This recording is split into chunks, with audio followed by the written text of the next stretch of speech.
Hello, this is Bank with the Back Door with Jay Don't Fade coming to you live here at 9:33 p.m. on a Saturday night. Going to dive into some football today. We're going to dive into some of the schedule for the our Buffalo Bills. We're also going to dive into some bets I've got, of course, because there's a betting podcast, Bank with the Back Door, of course, if you didn't hear it in the name. So, got a couple winners. I had some winners for you last week. We went 3-1 last week, really close to 4-0. I believe it was a baseball game we couldn't pull it out on. Just some fluky things went on there. I think it was. Yeah, unfortunately, it was the Orioles that gave up a couple runs later in the game. I believe we had them at 1.5, plus 1.5, and they lost by maybe like two or three, something like that. Or no, they lost by one. No, they lost by one. Yeah, no, they lost by two. I'm sorry, that's how they lost the spread. Lost by two. So in 3-1 last week. If you bet with us, you did win some money, as most weeks are. I think every week we've had so far we had a positive week. I don't think we've had one negative week yet since the Super Bowl when we started. So we're gonna try and keep that train rolling, keep everything running, keep this train on the tracks. So let's dive into Bills football here. We got a couple baseball games going right now. Right now, Game 7 of the Eastern Conference semifinals is on with the Rangers and Carolina Hurricanes in Madison Square Garden, MSG in New York City. Um, Not a very exciting game. It was 3-0 to start the game. It then dove in a quick, and it got to 4. I think it was either 4-0 or it went to 3-1 and then 4-1. But either way, it is 4-1. Last I checked, the score could have changed in the last couple minutes for all I know. A lot of scoring going on there. Definitely a talent fest out there with those two teams fighting hard. I don't know how Carolina. I guess they could, but I don't see them pulling it out at this point, right? I mean, it's 4-1, so we'll see what happens. Game 7, though. I would have definitely picked Carolina to go much further in the playoffs than the Rangers, to be honest. So, congrats to the Rangers. I had a little bit more respect for that team now, really fighting and playing it, because they were the narrative for them was that they were a team that relied on goaltending solely. So, guess we're seeing that being put to the test, and putting up 4 goals in the first really 30 minutes. I don't think it's halfway through the second period. First 30 minutes of Game 7 kind of disproves that narrative. So I was one that subscribed to that for a while at least. So I guess I was wrong as well. We'll see what happens here. They're going to be playing the Tampa Bay Lightning. Whoever wins this game, let's look like the Rangers, but we play in the Tampa Bay Lightning, and in the Western Conference Finals, it is the Avalanche versus now the Edmonton Oilers. That should be an interesting one. You've got possibly the two best players in the NHL right now facing up against each other in that one, both starving for a Stanley Cup. That is Connor McDavid in Edmonton, who's well and highly regarded as the best player in the NHL. Just watching him, you can watch him for 10 minutes and you'll see it. And you'll see why. And then there's Nathan McKinnon over on the side over with the Avalanche, and they've got a ton of other talent over there, just like Edmonton does. I would say like Colorado probably has more talent. If you took McDavid for just being a top player, say McDavid and McKinnon cancel each other out, which I'm not saying they do, but if you put McKinnon, McDavid, take them out of the equation, you look at the teams. I would say the Avalanche are probably far superior if they were just playing McKinnon and McDavidless. So either way, it's going to be interesting. Definitely going to be a lot of action. I'm betting on that one. I would definitely take a ton of overs to get it because they're going to raise it. I wouldn't be surprised for the first. What would be best for the betting community, and I thought about this, would be if, well, by betting community, I mean people that are trying to win money, not the books, of course, because we're trying to beat the books, bank with books, of course. So what would be best is if the first game they have like an over like 7.5 or over 8 goals, something absurd, right? Like 7.5, 8 goals, and it hits like 3 goals, And then if the next game it hits like 4 goals, then they lower it to like over 6, and then boom, they just come out flying, right? Because now they're in stride, now they're playing, they get to know each other a little bit, and you just crush those two next overs until they recalibrate and recalculate it again. So we'll see what happens. I definitely going to take more overs, and I think if you take the over, you'll probably come out. If say it goes 7 games, 4-3, it'd be 5-2 even on the over because those teams both can score. And it's not about having good goaltending, good defense. I mean, they got Cale Makar on one side, you got Darnell Nurse on the other side, but those teams are just so chock full of talent. They're just going to score. You're not going to stop guys like David or Nathan McKinnon. The speed they have is just insane. So definitely both hungry for a couple. See how that plays out. Without further ado, we're going to dive into the Buffalo Bills schedule, and then we're going to give you some bets. And we're going to get out of here. It's going to be a fairly quick night. No guests this week. Like I said, there's not much going on in the football world right now. There's a ton going on in the baseball world. Orioles are really starting to hit their stride here. I believe they are 14-12 over the last 26 games, and tonight make it 15 over 12 or 15 and 12 over the last 27 games. So they're starting to come out of that rebuild. number one prospect in baseball, Adley Rutschman, has made his debut. He is here, and he is here to stay. Definitely coming out of the gates a little bit slower than we would have hoped, obviously, but all guys go through that. I mean, you're making such a huge adjustment, and these guys aren't like well-rounded vets, obviously. Like I said, he's a rookie. He's 24, but he's a rookie, So we'll see how that goes. Definitely seen some things that are special. His first hit in the league ever was a triple.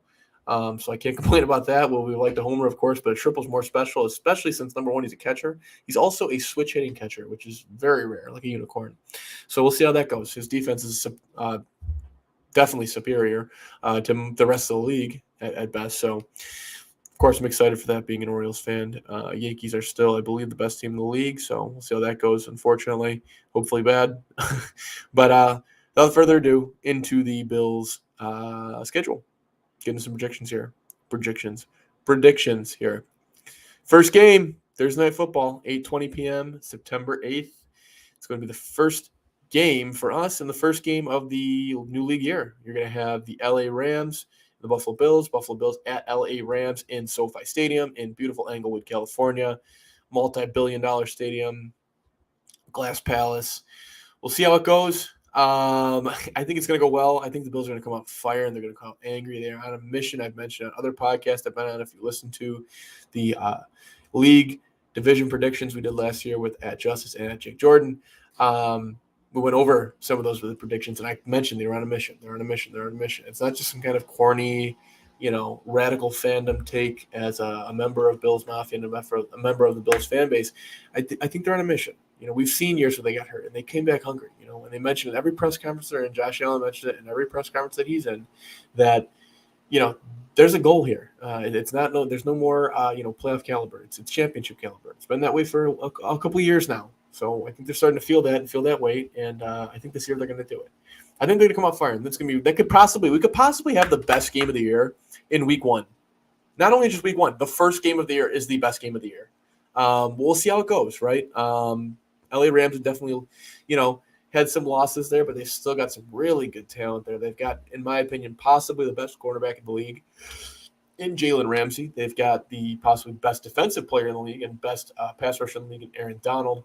And they've got Matthew Stafford, who is reinvigorated. He is reborn.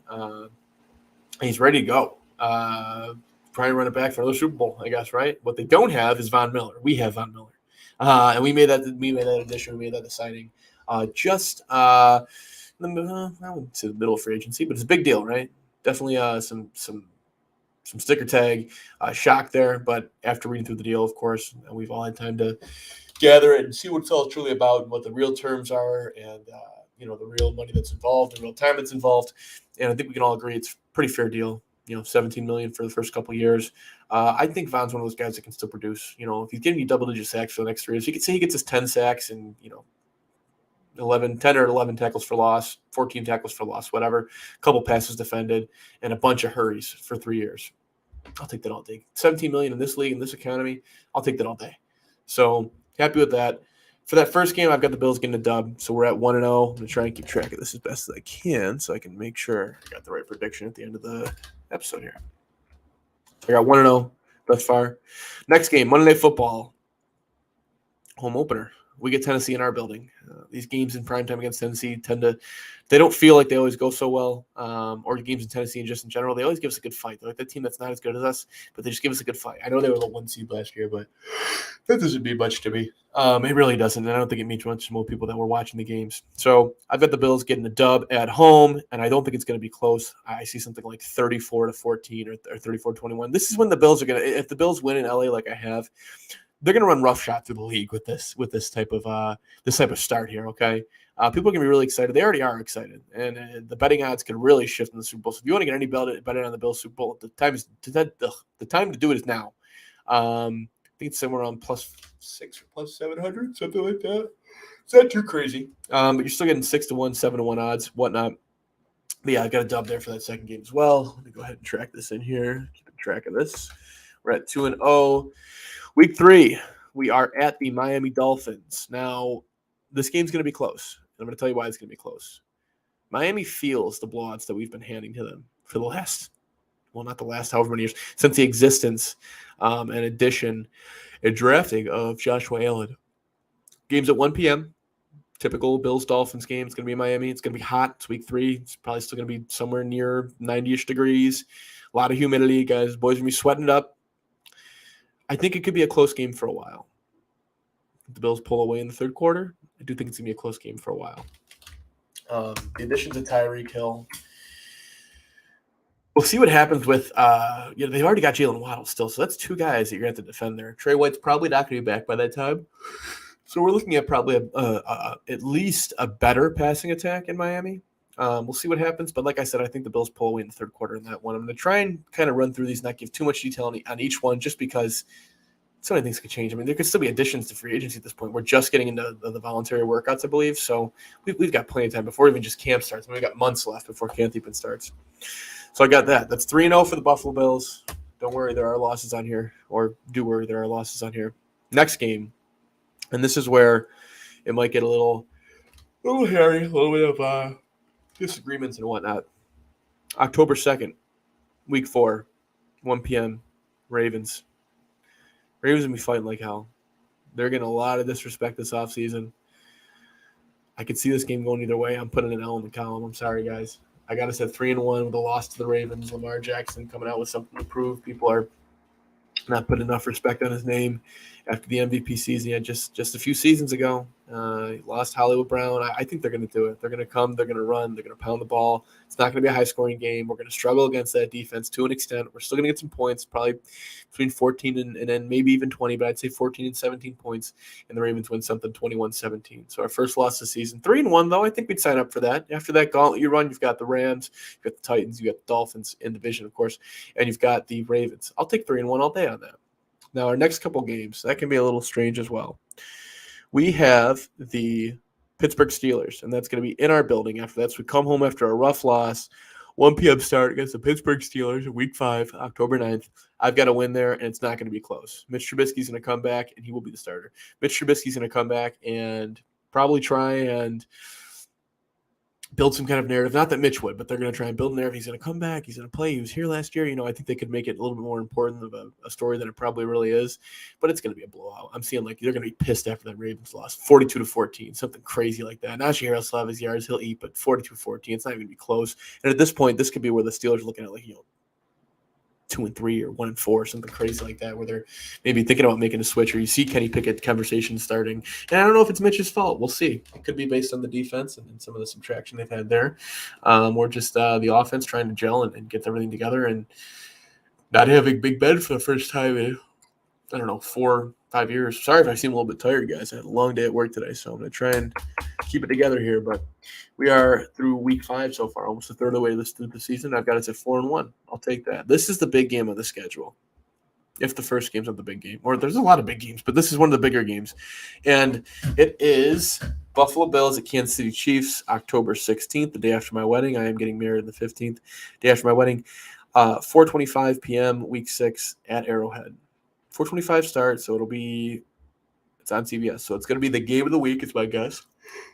Ooh, it makes sense, right? This is a rivalry, probably our biggest rival at this point, not even in the division, but in the conference, our biggest rival. They seem to always stand in the way when we try to get the Super Bowl, at least the last couple of years, right? So I think this could be a game that is close. It depends. It depends on two things.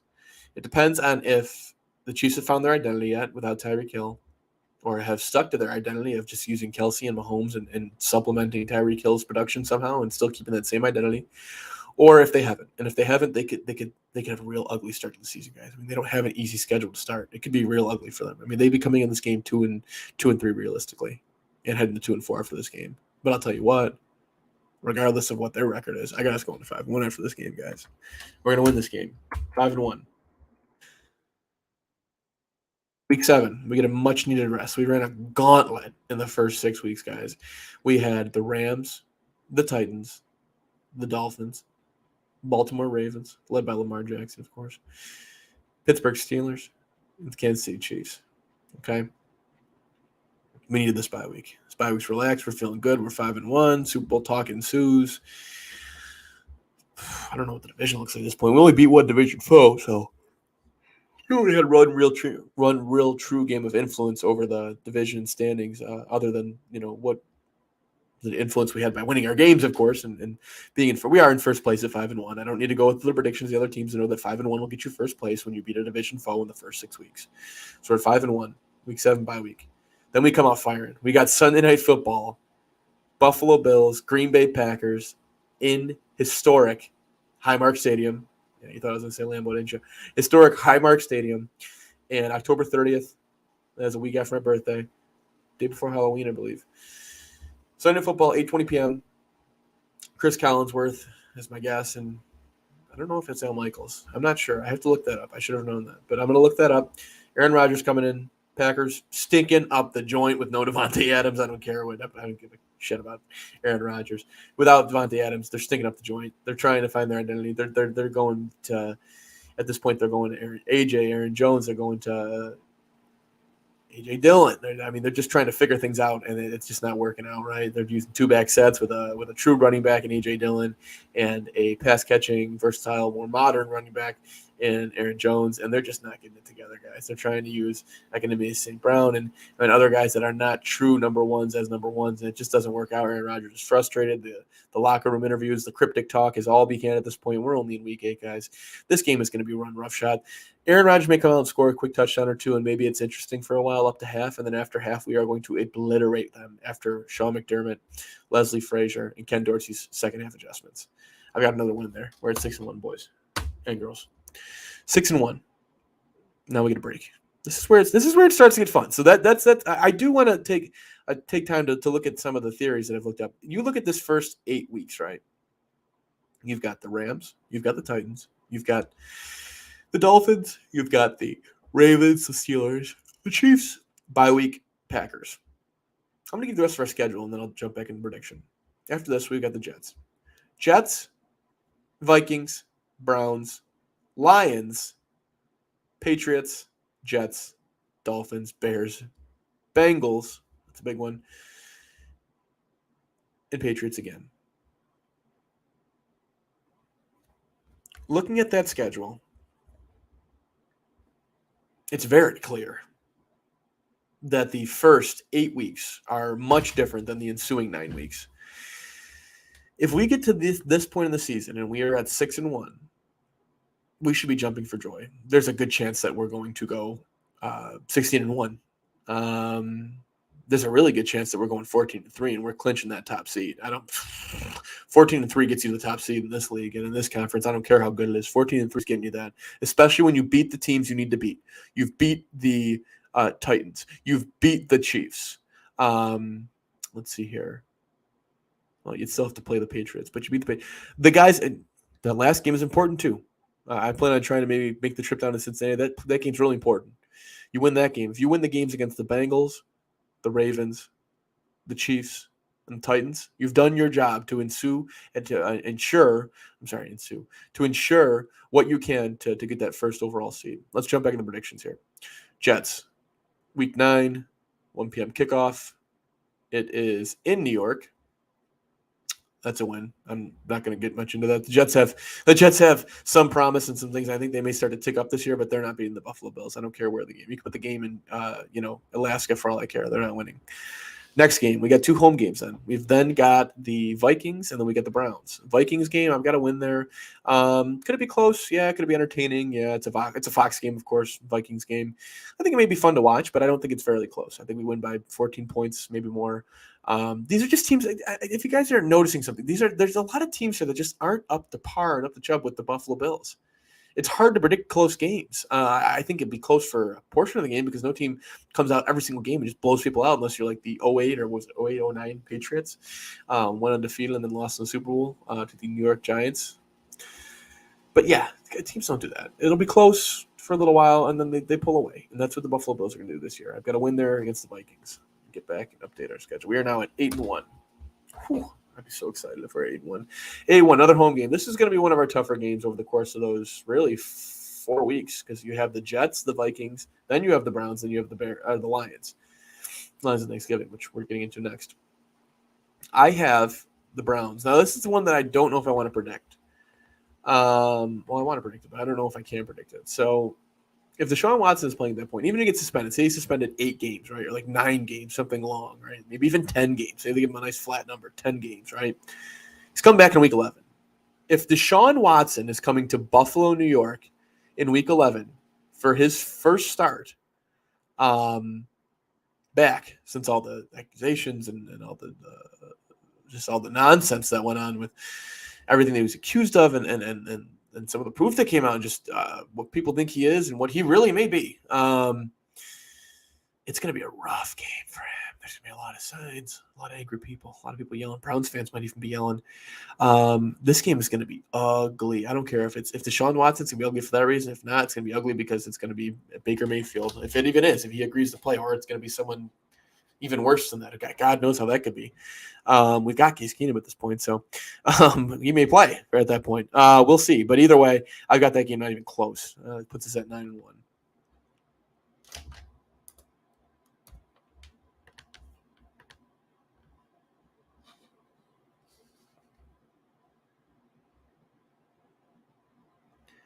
Now, next game.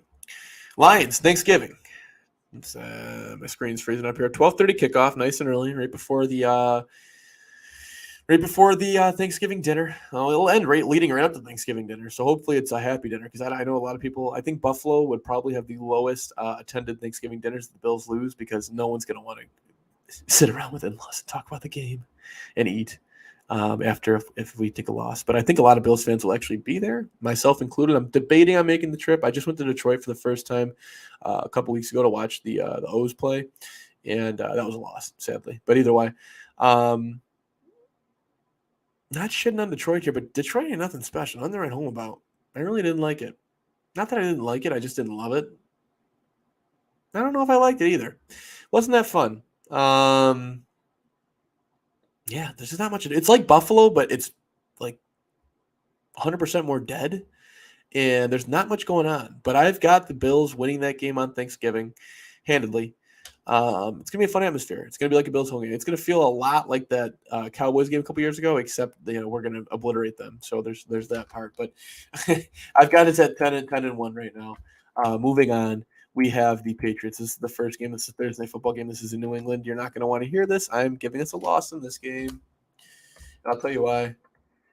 I'm giving us a loss in this game because the Patriots at that point are going to have found their identity or realized it or built on their identity. It's going to be a tough game. It's Thursday night football game. I don't like Thursday night football games, and the Bills, I don't feel like they do very well in Thursday night football games historically since Thursday night football has become a thing. And Richie Incognito mentioned it just a couple years ago after the Jets game that I was at when we were rolling high. It's our first year. We did end the playoff drought that year. We just traded for Kelvin Benjamin. We were hoping he was going to play. I saw him warm, so he didn't play. We got smacked by the Jets. And that was a tough game. I had to get on the train with all the Jets fans after, and they're talking about going to the playoffs, and they're like 3-6 or something crazy. They didn't go to the playoffs, of course. They're delusional. A lot of them are Yankees fans there, so they're even more delusional. Jets and Yankees, I mean, that's a dangerous mixture. It's a stupid mixture is what it is. Either way, not stupid, just, annoying. So I got a loss there. I think the Patriots pulled off. It's a close game. It's upsetting. It brings us back to earth. Either way, we're 10-2. I mean, we're 2 games ahead of the next closest team. I think we're 2 games ahead of the next closest team in the AFC. So we've got games. Then we get a bounce back game. We get the Jets in our building, December 11th, 1 p.m. We're taking our anger from that Patriots game out on them. We could score like 50 points here. I've got us here. That's a win. That puts us at 11-2. Our spirits are back up. We've totally forgotten about the Patriots game. Patriots fans have it. They're probably still annoying us on Twitter at this point 2 weeks later. Regardless, that's what I've got. I've got us at 11-2. I then got the Dolphins, but here's the thing. This game is in our building. It's to be determined. It's December 17th or 18th, one of those flex weeks. I've got us winning that game regardless. It's in here. It's in Buffalo, cold weather. It does play a factor for guys like that are playing, half of their schedule at home in warm weather games, and even probably another portion of their schedule in the West because we're playing the West in warm weather games as well. I've got us winning that game. That puts us at 12-2. We're at 12-2 here. We're thinking it's all but a foregone conclusion that we're going to win this conference, and we're going to get to host all the games in Highmark Stadium, historical Highmark Stadium. Next game, Christmas Eve, 1 p.m. We are in Chicago. This is going to be a game that I think could be closer than people think because I think the weather could play a factor. Will the situation play a factor being Chris? No, it won't play a factor. This is a professional football team. It's the Buffalo Bills of all professional football teams. Probably the best professional football team in the league. Our Buffalo Bills. I've got to win, but I think it could be closer than some of you think, and I wouldn't be concerned by that. I could see it being a slow-scoring game with the weather, using a lot more of the run game, maybe being, at this point, we're being fragile with Allen because we're up 2 to 3 games in the next closest opponent. It's almost a foregone conclusion at this point we're going to win it, so we're going to start chill back on Allen, some of those risky taking, some of the risky plays, some of the flashy plays, but I've got to win nonetheless. That puts us at 13-3. All right, 13-2. 13-2, not 3. 13-2. This is the game right here. This is the game that's going to matter. At this point, yes, the Patriots beat us before, but they're 3 or 4 games back. We've got 2 games left. We've already clinched the division. We've already clinched the playoffs. This win will clinch the conference a week before the game's end. At this point, we're up probably 2 games on the Bengals. No tiebreakers playing a factor at that point yet. If the Bengals win this game and they win the next game, we lose the next game, they could win. And we're playing the Patriots in that. So you can already think of the narratives coming in, right? We just lost to the Patriots. We've got the mighty Bengals, right? Just went to the Super Bowl, fresh off a Super Bowl loss. They're coming back for vengeance, right? It's Monday Night Football at 8:30 on the lake in Cincinnati. I believe it's on the lake. It could be a river. Lake or river in Cincinnati. There could be snow. There could be, lake effect, or do they ever affect snow? I don't know. I should look that up before I even mention it. But lake effect snow. It's going to be a drag out. I think it's going to be a really good game. I think it's going to be so good of a game we're going to lose it.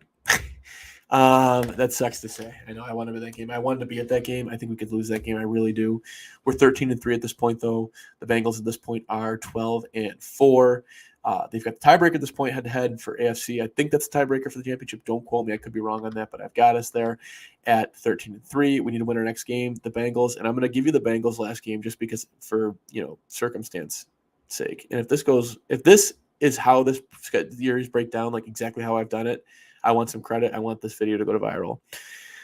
I'm going to go ahead and pull up the Bengals schedule real quick. I want to see. We've got the Patriots, and that's the Patriots in our building. I'm predicting a win. So I'll give you that one. We're going to come back. We're going to blow them out, kind of like we did in the playoff game. I've got us. So we're going to end the season at 14-3. I'll give you the Bengals schedule, even though that would clinch. Because any one of those, we need 2 wins in either the Cincinnati. We need 1 win, between Cincinnati and New England.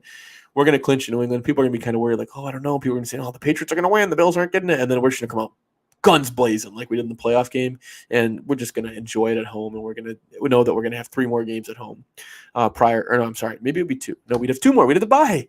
We'd have 2 more games at home until we get to the Super Bowl, of course. Let me just pull up the Bengals schedule here real quick. Sorry.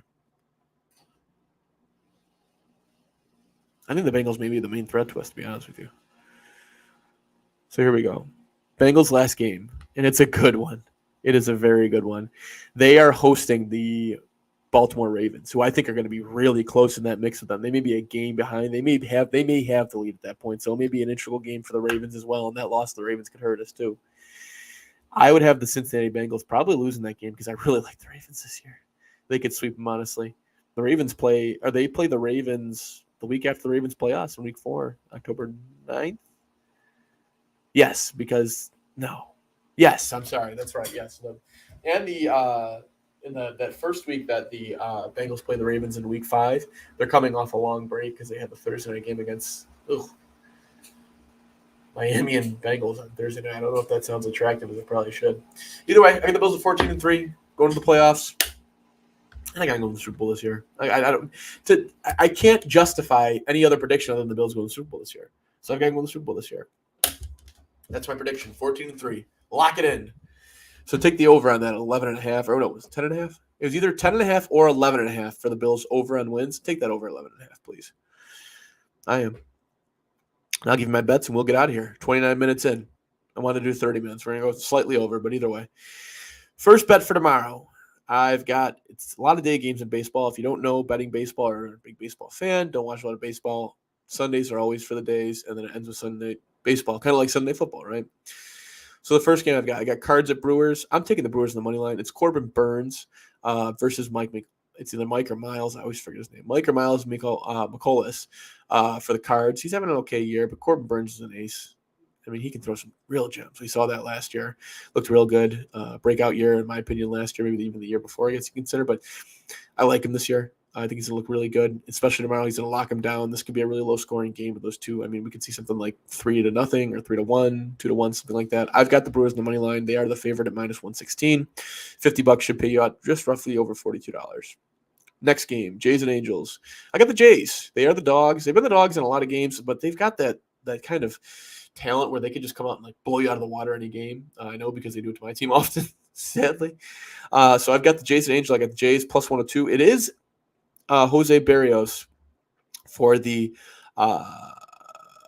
Tampa Bay Jays. No, the Toronto Blue Jays. What am I talking about? Versus Patrick Sandoval. Not a bad pitcher. Angels might do some this year. I don't know. I think they're kind of a sneaky World Series contender team with all the talent they have, finally being kind of healthy too. But I like the Jays in this one, plus 102.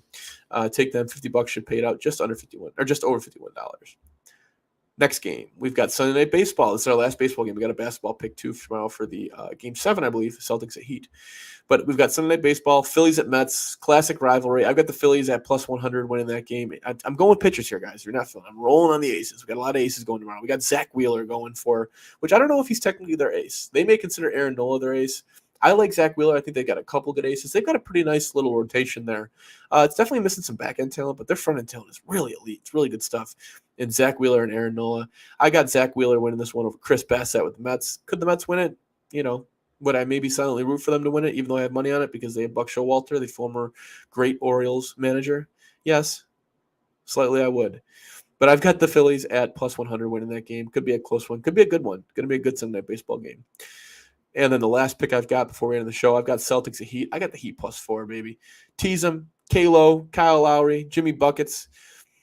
They're going to get it going. They could even win this game. I was debating picking money line. I really was. But I got the Heat at plus 4. You got to tease that. So what you'll do is when you go into FanDuel, you go into alternate. If you go into alternate, so a lot of times on other sites, it'll say tease. Or if you go to the casino, it says tease.